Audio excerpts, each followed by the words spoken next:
خواتین و حضرات السلام علیکم.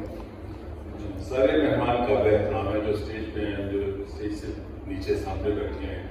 جیسے ایک شخص یہاں پر اپنی ایک تاریخ رکھتا ہے فکر کی اور عمل کی. چاٹیو صاحب ہیں, مظہر الحق صاحب ہیں, فاطمہ ہیں. یہ کتاب میری ایک ایسی دوست کی کتاب ہے کہ ہم جدوجہد کے ساتھ ہیں, اور یہ جدوجہد سوسائٹی کو بدلنے کے لیے تھی. اور اس کتاب کا اندر شروع میں 4 سطروں پر ایک جملہ ہے, وہ اس کتاب کا نچوڑ ہے.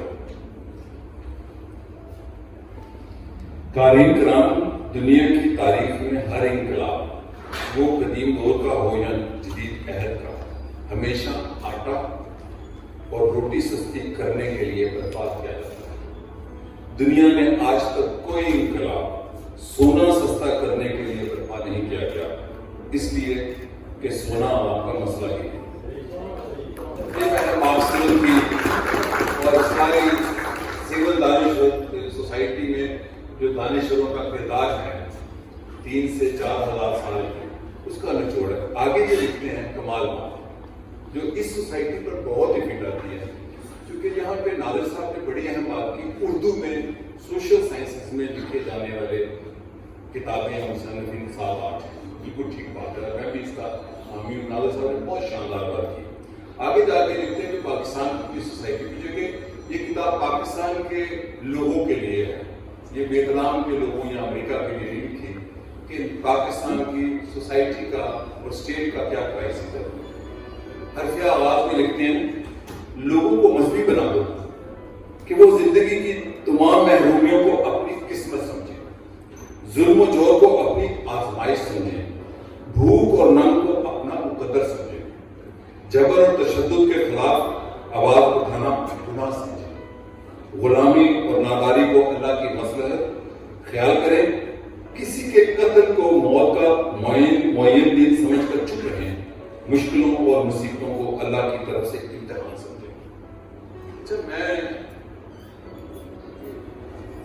بخاری بھی بات میں ہوں, جہانگیر بھی بات میں ہوں. پہلے میں ایکٹیوسٹ ہوں, اور یہ میرے ایکٹیویزم کے بدن سے ہیں لکھنا, جیسے گرداس پوری صاحب کے ایکٹیوسٹ ہیں. یہ جو ایکٹیویزم اور فکر کا سفر ہے یہ ریئر ہے ہماری سوسائٹی میں. ہماری سوسائٹی میں میں ایسے بڑے نیشنلسٹ انٹلیکچوئل کو جانتا ہوں, سندھیوں کو, پنجاب میں بھی, جو ڈرائنگ روم میں ہوتے ہیں, ان کا ریسرچ کے ساتھ تعلق لائبریری اور کمرے تک ہوتا ہے, اس لیے وہ پبلک انٹلیکچوئل ہوتے ہیں. گرداس پوری جیسے اروندھتی رائے ہے ایسے پبلک انٹلیکچوئل ہیں یا عوامی دانش. پر پاکستان کا جتنا کرائسس ہے, میں ہمیشہ یہ کہتا ہوں کہ اس کتاب میں اصل میں 3000 سال کی تاریخ بیان کر کے گرداس پوری صاحب نے پاکستان پہ ختم کیا. پاکستان کا جتنا بڑا کرائسس اسٹیٹ کا ہے صفحات پہ, جس کے لیے میں نے کوئی 4 دہائیوں سے زیادہ وقت شعوری طور پر گزارا, وہ ہے اتا ترک اور اس کا ترکی سمجھنے کے لیے. اتا ترک کوئی وزیر اعظم نہیں تھا, اتا ترک ایک فاؤنڈر, ایک ماڈرن اسٹیٹ کا فاؤنڈر تھا. اور میں نے اپنی زندگی وقف کی سمجھے اپنے لکھنے پڑھنے کے لیے, ٹرکی کو سمجھنے کے لیے. میرے سے اکثر پوچھتے ہیں کہ ٹرکی کا سیکولرزم اور یہ اسٹیٹ کھڑی رہے گی, تو میرا جواب ہوتا ہے ہاں کھڑی رہے گی. تو میرے سے پوچھا, رشید صاحب نے 2 سال پہلے بڑے وریڈ تھے, کیسے کھڑی رہے گی؟ میں نے کہا اس کی پہلی جو محافظ ہے وہ وہاں کی عورت ہے. جو ترکی کی ماڈرن اسٹیٹ ہے وہ حجاب پہنتی ہے یا حجاب نہیں پہنتی, وہ دونوں اس ماڈرن اسٹیٹ کی بینیفیشری ہے, اتا ترک کے کمالزم. اب چونکہ گرداس پوری صاحب نے مصطفیٰ کمال پاشا کو مسلم دنیا میں میں کہتا ہوں اسلامی نہیں, اس میں ایک ریفارمر نہیں ریولوشنری لیڈر ثابت کیا, جو کہ بالکل ٹھیک ہے. اور وہ فرینچ لٹریچر اور انقلاب سے متاثر تھے.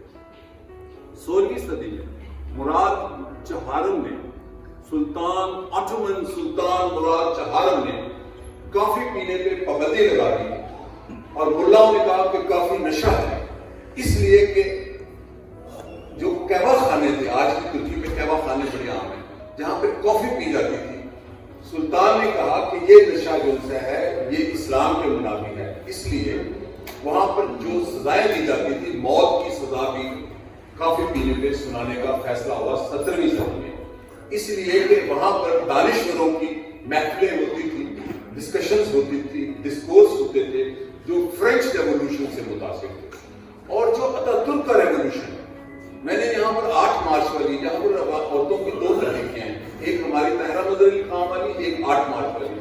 میں نے ایک 8 مارچ کی بچی کو کہا اتاتürk پڑھے تو وہ کہتی ہے وہ تو کافر تھا۔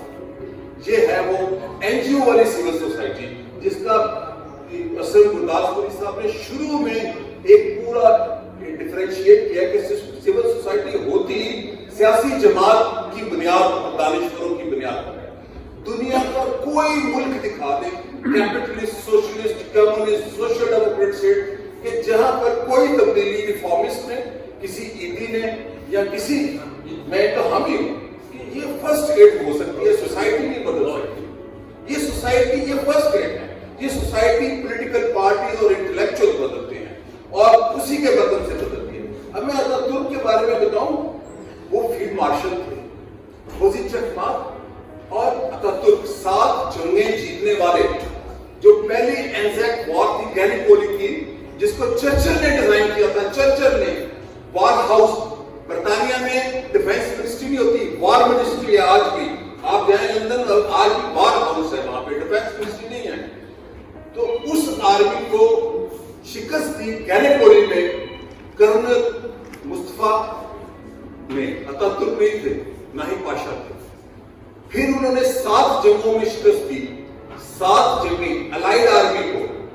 اس جنگوں میں شکست دینے کے بعد ایک ماڈرن اسٹیٹ بنائی، جہاں پر 1923 میں یہ ماڈرن اسٹیٹ بنی، تو انہوں ان کی پارٹی کے 6 سلوگن ہیں، آج بھی ریپبلکن پیپلز پارٹی، جس کو آپ سی ایچ پی پڑھتے ہیں، جہے پہ یعنی جمہور خلق پارٹی، اس پارٹی کے 6 ایروز ہیں، جس کا پہلا ایرو ہے ریپبلکنزم، جو 1938 کے پہلے آئین میں بھی تھے، کہ سول سوسائٹی ہی حق رکھتی ہے سماج کو بنانے اور لوگوں کا حق ہے حکومت کرنے میں۔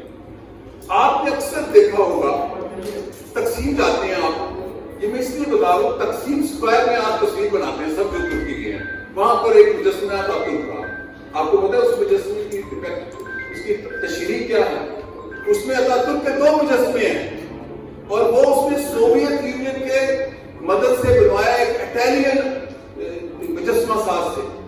اس میں ایک روسی سفیر کی، چونکہ بولشوک نے اس انقلاب کو سپورٹ کیا جس کا اتاتürk کا، جس کا ذکر جناب اسلم گرداسپوری صاحب نے کیا، کہ بولشوک نے کسانوں کی تحریک تھی جو ترکی میں، اتاتürk نے نئی اسٹیٹ بنانے کے لیے اور آزادی کے لیے، ایک روسی سفیر کا مجسمہ ہے، اتاتürk کے 2 مجسمے ہیں، ایک میں وہ یونیفارم میں ہے، دوسرا وہ سول کپڑوں میں ہے۔ یہ بہت اہم بات ہے۔ اتاتürk نے 7 جنگیں جیتی، میسولینی، ہٹلر اور اسٹالن، یہ سیویلین تھے، لیکن جب پبلک میں جاتے تھے تو ملٹری یونیفارم پہن کے جاتے تھے۔ اتاتürk نے 7 جنگیں جیتی، وار آف انڈیپینڈنس کہتے ہیں، انڈیپینڈنس موومنٹ نہیں ہے وہاں پہ، وار آف انڈیپینڈنس۔ یہ شہباز شریف پہلی دفعہ جا رہے تھے تو مجھے ان سے پوچھا، میں نے کہا وار آف انڈیپینڈنس کہنا ہے، وہاں انڈیپینڈنس موومنٹ نہیں۔ مجھے ترکی کے وزیر اعظم جو میرے دوست تھے بلند اجول مرحوم، جو سوشل ڈیموکریٹک تھے، انہوں نے یہ کہا کہ یہ جو فیلڈ مارشل مصطفیٰ کمال پاشا اتاتürk ہیں، یہ آج تک پبلک میٹنگ میں جب جاتے تھے تو یونیفارم اتار کر جاتے تھے، اور انہوں نے ریپبلکن پیپلز پارٹی جو بنائی، اور اس کے بعد 1927 میں انہوں نے 6 دن تقریر کی، 6 دن 36 گھنٹے کی تقریر نطق کی شکل میں چھپی۔ وہ کتاب اس کتاب کو ساتھ ملا کر پڑھنے کی کتاب ہے کہ ایک خلافت کا زوال اور ماڈرن اسٹیٹ کیوں ضروری ہے۔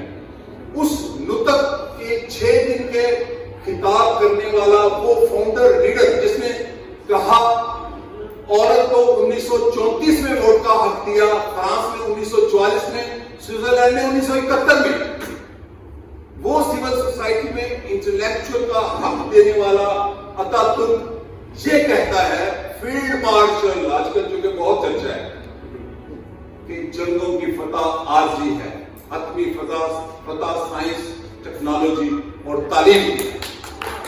اس پر کھڑا ہے ترکی. ترکی بموں میں نہیں کھڑا, نیوکلیر ٹیکنالوجی نہیں ہے اس کے پاس. ٹرکی کھڑا ہے دوسرا, ایک عورت دوسرا کسان. اتاتürk جب کرنل تھے بلغاریہ علیحدہ ہو گیا تو وہاں پہ ملٹری اٹیچی کے ساتھ جاب کرتے تھے, تو وہ ایک ریسٹورنٹ گئے. اس ریسٹورنٹ میں ایک کسان آیا تو اس کو یورپین, اب نیا نیا ملک آزاد ہوا آٹومن سے 500 سال بعد, اس کو نکال دیا. تو اس نے کہا یہ جو ریسٹورنٹ ہے, بلغاریہ کسان کہتا ہے گندے کپڑوں میں, یہ جو ریسٹورنٹ ہے یہ ریسٹورنٹ میری پیداوار سے چلتا ہے, یہ میری پیداوار سے آپ اس ریسٹورنٹ کے مالک ہیں. اتاتürk نے کہا کہ ترکی پیزنٹس کا ہے, کسانوں کا ہے. یہ ہے وہ ماڈرن ٹرکی. چونکہ اس میں گرداس پوری صاحب نے سقراط, افلاطون, روسو, ہیگل کا حوالہ دیا کہ ریاست چلانے والے جج, دانشور, کسان, اور کسان کو گرداس پوری صاحب نے بنیاد کہا. آج کا جتنا پاکستان ہے کہتے ہیں فلاں کے سر پہ کھڑا ہے, اور میں کہتا ہوں کسان کے سر پہ کھڑا ہے.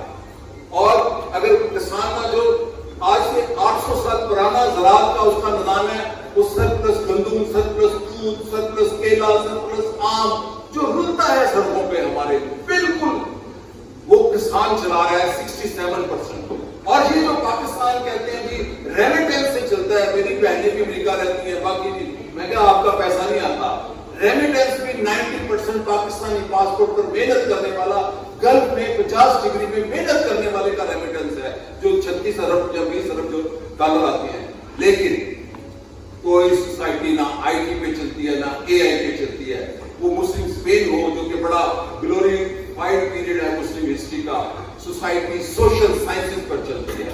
جس سوسائٹی نے سوشل سائنسز میں ترقی کی, سماجی علوم میں, اس کے بعد سائنسی ایجادات ہوتی ہیں. تو پاکستان کا بحران دانش کا بحران ہے, سیاست کا بحران نہیں ہے. یہ میرا آج کی اس تقریر کے دوران جملہ نہیں ہے, یہ میرا بلیف ہے, کیونکہ ہم ایک سفر سے گزرے ہیں. پاکستان کا بحران کسی لیڈر کا بحران نہیں ہے, پاکستان کا بحران پالیٹکس کا بحران نہیں ہے. پاکستان کا بحران انٹلیکٹ اور انٹلیکچوئل کرائسس ہے.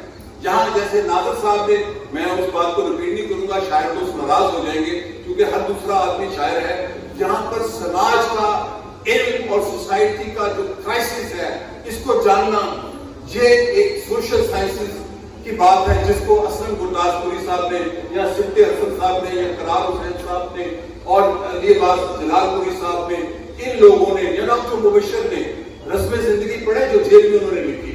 پاکستان کی جتنی سیاست پر اچھی کتابیں میں نے پڑھی ہیں اردو میں, وہ ساری سیاسی لیڈروں نے لکھی ہیں یا سیاسی کارکنوں نے.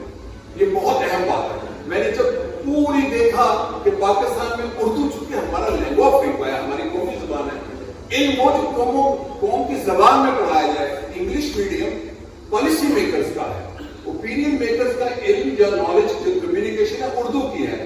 تو گرداس پوری صاحب نے وہ کام کیا جو سبت حسن صاحب نے, قرار صاحب نے, علی عباس جلال پوری صاحب نے. اور پاکستان کا کرائسس انٹلیکٹ کا, انٹلیکچوئل کرائسس ہے, سیاست کا بحران ہی نہیں ہے. اور ریاست کے بحران سے بڑا بحران, اسٹیٹ کے بحران سے بڑا بحران سوسائٹی کا بحران ہے. مجھے سڑک پر چلتے, تقریر کرتے, لکھتے, بولتے ہوئے اسٹیٹ سے کم ڈر لگتا ہے. وہ میں ڈرنے والا نہیں, سوسائٹی کا خوف زیادہ ہے جہاں پہ کہا جاتا ہے سر تن سے جدا. مجھے ایک نے کہا ہم جان دے دیتے ہیں, میں کہا آپ جان دیتے نہیں, آپ جان لیتے ہیں.